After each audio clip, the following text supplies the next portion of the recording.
अस्सलाम जी, वेलकम करता हूं आपको मुर्तज़ा गार्डन चैनल पे जी। आज का मेरा टॉपिक होगा, मैं आपको एक पौधे के पास लेके जाऊंगा जिस पौधे के ऊपर मैं प्रोग्राम करूंगा। उसके पौधे के पास जाने से पहले थोड़ा सा मैं आपको चेक करवा दूं कि ये मैंने क्यारियाँ जो मैंने ये रेडी कर दी हैं, ये मैं आपको चेक करवा दूं कि अभी मैं सोच रहा हूं कि मैंने इसमें लगाना क्या क्या है, क्या करूंगा। यहाँ को पौधों की कटिंग वगैरह तैयार करूंगा या कुछ पौधे और नए जो हैं वो लेके आऊँगा।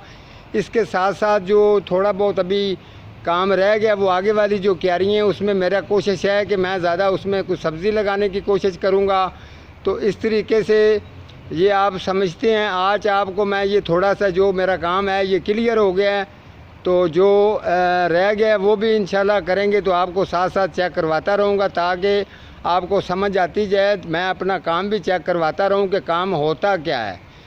ये जो मैंने क्यारियाँ बनाई हैं, ये जो आपको नज़र आ रही हैं, तो अगर ऐसे ही मैं काम करता हूँ, ये नज़र आ रहा है ना, हाँ इनू याद है मुर्तज़ा माली इंज दा ही है, मुर्तज़ा माली इंज दे काम करता है।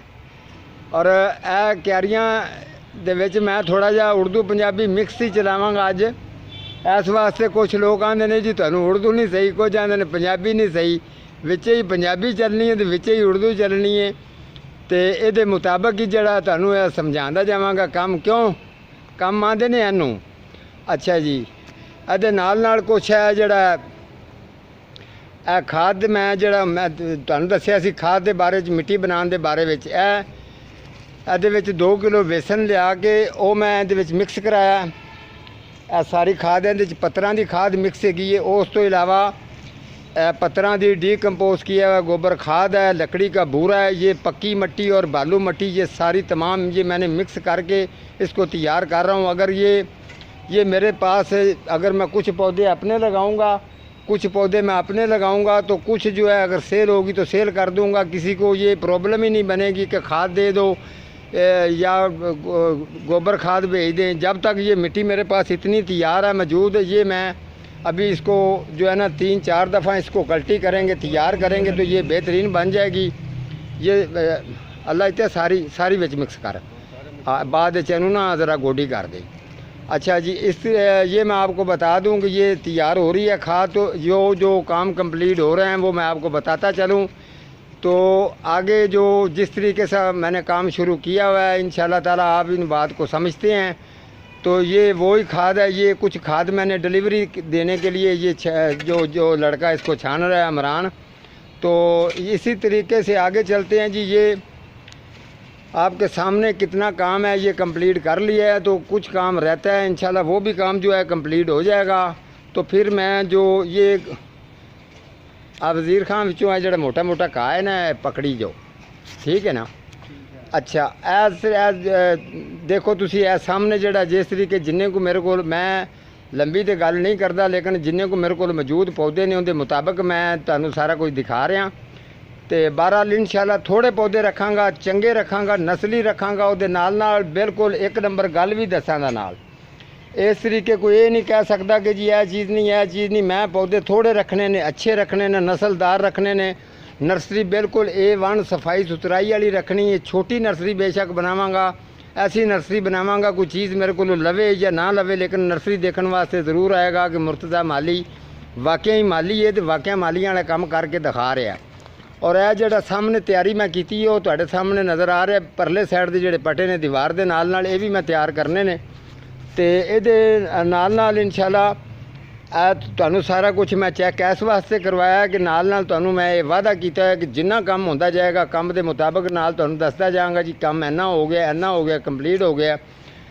तो ये नाल मैं एक पौधे के उत्ते तुहानू प्रोग्राम भी करके दिखावांगा।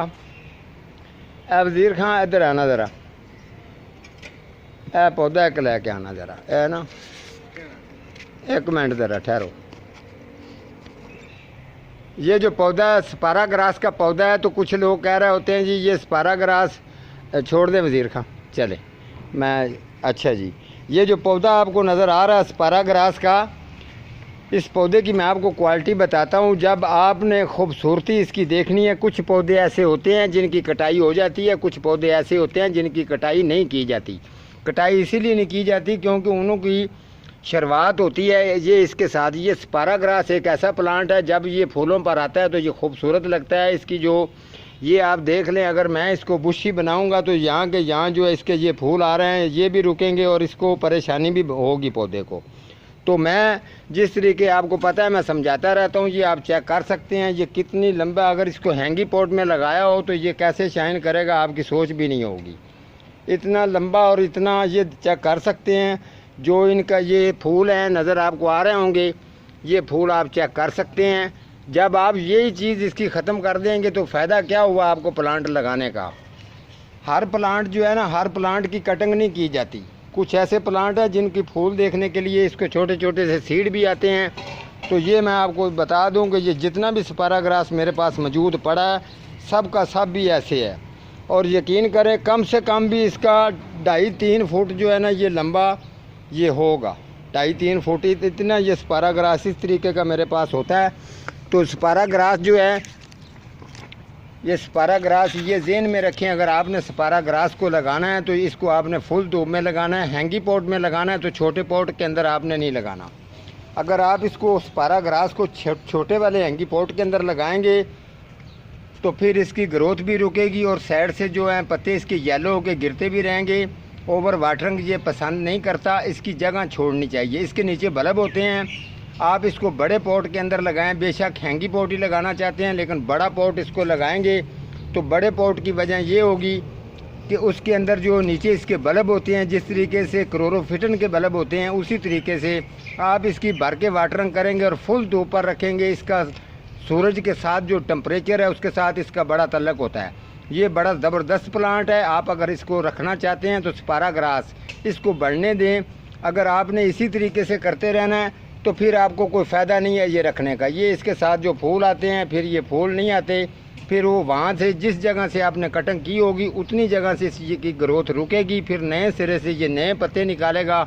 तो फिर जाके वो उस पोजीशन में आएंगे तो आप पहली बार जो आपने कटिंग की थी आपने पछताना है कि हमें वो नहीं करना चाहिए था। तो इससे बेहतर है कि आपने ऐसा कटिंग इसकी करनी ही नहीं है, इसको बढ़ने देना है। पॉट इसका बड़ा लगाना, जो गलती होती है उस गलती की तरफ जाना चाहिए। ये नहीं है कि पौधा जो है उसको आप लोगों को मैं मैसेज दे दूँ जी इसको काट दे, नहीं, ऐसा नहीं है। हाँ, आप ये कर सकते हैं, अगर कोई इसका स्लाइस ख़राब हो रहा है तो उसको बिल्कुल नीचे जड़ में जाके पूरे को काट दें, ठीक है, ताकि उसके साथ साथ दूसरा भी ख़राब ना हो। लेकिन जब ये इसको छोटे छोटे से रेड कलर के इसको जो हैं वो सीड भी आते हैं, इसके सीड भी ग्रो कर जाते हैं। लेकिन ये ऐसा पौधा स्पाराग्रास है, अगर आप चाहें तो आप इसको अलग अलग करके इसके 3 से 4 पौधे भी बना सकते हैं एक पौधे से। इसी तरीके से ये कोई भी सीडों से इसको ग्रो नहीं करता। कुछ लोग हैं जो थोड़ा बहुत इसको ग्रो करते हैं। तो ये बात ज़हन में रखें। अगर जिस तरीके से ये नट पर बता रहे हैं तो फिर जैसे नर्सरी वाले हैं तो फिर सारा दिन वो तो इसी खेल में लगे रहेंगे, वो अपने पौधे तैयार नहीं कर सकते। हम लोग जो नर्सरी वाले पौधे तैयार करते हैं इसी तरीके का जो बड़ा पॉट होता है उसको हम 3-4 उसके पीस बना के उसको अलग-अलग कर देते हैं ताकि हमारे जो पौधे हैं वो ज़्यादा हो जाएं और अच्छे रहें। तो ये स्पाराग्रास इसकी ये भी मैं आपको बता दूं, बालू मट्टी और उसके साथ साथ डीकम्पोस्ट किया हुआ गोबर खाद वो आपने डालनी है। जब आप वो डाल के इसको तैयार करेंगे तो ये बहुत ही ज़बरदस्त चीज़ बनेगी। तो ये है कि वाटरिंग आपने ठीक इसको करनी है। वाटरिंग में अगर थोड़ी बहुत ही कोई फ़र्क आता है तो फिर ये पौधा आपका ख़राब हो सकता है। अभी आप देख सकते हैं इतना इसका लाइट कलर होता है, ये बिल्कुल आगे से जैसे कुछ चीज़ चमकती है इस तरीके चमक रहा होता है। स्पाराग्रास की जो अगर आप नेचर सर्च करेंगे तो ये बहुत हैवी किस्म का प्लांट है। ये इतना इसको अल्लाह ताला की ज़ात की तरफ से ये नाम मिला है। अभी कुछ लोग इसका भी नाम चेंज कर दें तो कर दें, उनकी मर्ज़ी है भाई। ये कोई ज़रूरी नहीं है कि हम अब जितने मुल्कों में लोग देख रहे हैं, कोई पश्तो बोलता है, कोई अंग्रेज़ी बोलता है, कोई सिंधी बोलता है, अब ये तो हम नहीं बोल सकते। लेकिन ये है कि जो हमारे पाकिस्तान पंजाब के अंदर आवाज़ है, हम पंजाबी जिस तरीके से बोलते हैं तो इसी तरीके से हमने जितने पौधों के नाम रखे, जितने नाम सुने मैंने इस फील्ड में, मैंने ओरिजिनल नाम बताए और आने वाले टाइम में भी मैं आपको ओरिजिनल नाम की तरफ लेके जाऊंगा। आप किसी भी नर्सरी पर जाएंगे तो आप बेशक कह देना कि माली ने नाम ये बताया और नट वालों ने ये बताया, आपको वो बता देगा कि माली ने नाम ठीक बताया। ठीक है जी, मिलता हूँ किसी अगले प्रोग्राम के साथ। आज का मेरा इतना ही टॉपिक था कि मैंने थोड़ा सा बताना था कि नर्सरी के बारे में पूछा जा रहा था कि अभी कहाँ तक पहुँची है। जैसे जैसे नर्सरी मेरी तैयार होती जाएगी उसके साथ साथ मैं आप लोगों को चेक करवाता रहूँगा कि मैंने कहाँ तक काम कर लिया, कहाँ तक नहीं कर लिया। तो आप इंशाल्लाह ताला आप घबराएं नहीं, किसी भी परेशानी कोई किसी किस्म की पौधों की तरफ से हो, सब्ज़ी वाले पौधे हों, फ्रूट वाले हों, इंशाल्लाह मैं आपको परेशानी नहीं होने दूँगा। बिल्कुल आपको ठीक गाइड करूँगा, ठीक तरीका बताऊँगा। जिस तरीके की आपने डिमांड करनी है, अगर जिस तरीके मैं होम सर्विस देने जाता हूँ या डिलीवरी देने जाता हूँ तो लोग जानते हैं। जो मैंने कभी अपनी तारीफ़ अल्लाह की ज़ात की है। मैं सिर्फ ये बताना चाहता हूँ कि जो बंदा काम करे उसके काम को जो समझते हैं, जो सीनियर कारीगर हैं, आप उनसे बात करना कि ये काम जो माली है ये काम कर रहा है, इसका काम की कंडीशन वो आपको ख़ुद बता देंगे। मुझे नौकरियों की कितनी डिमांड है, लेकिन मैं नौकरी किसी की नहीं करना चाहता। मैं थोड़ा कमाता हूँ, अपना बाइज़्ज़त कमाता हूँ और ठीक तरीके से काम करता हूँ जिसमें मुझे काम का फ़ायदा होता है। जितना भी फ़ायदा होता है शुक्र अल्हम्दुलिल्लाह उतना ही मेरे लिए काफ़ी है। आप लोगों की दुआओं के साथ मैं ये जो काम कर रहा हूँ, मुझे अल्लाह ताला इतना पता नहीं किसके बहाने में मुझे रिज़्क़ देता है। तो जितने लोग मेरे साथ काम करते हैं इनसे आप पूछ सकते हैं, ये आपको बताएंगे कि मुर्तज़ा माली नाम का ज़रूर गरीब है लेकिन दिल का बड़ा अमीर है। तो मैंने कभी ये भी नहीं सोचा। ठीक है जी, मिलता हूँ किसी अगले प्रोग्राम के साथ, तब तक अल्लाह निगहबान।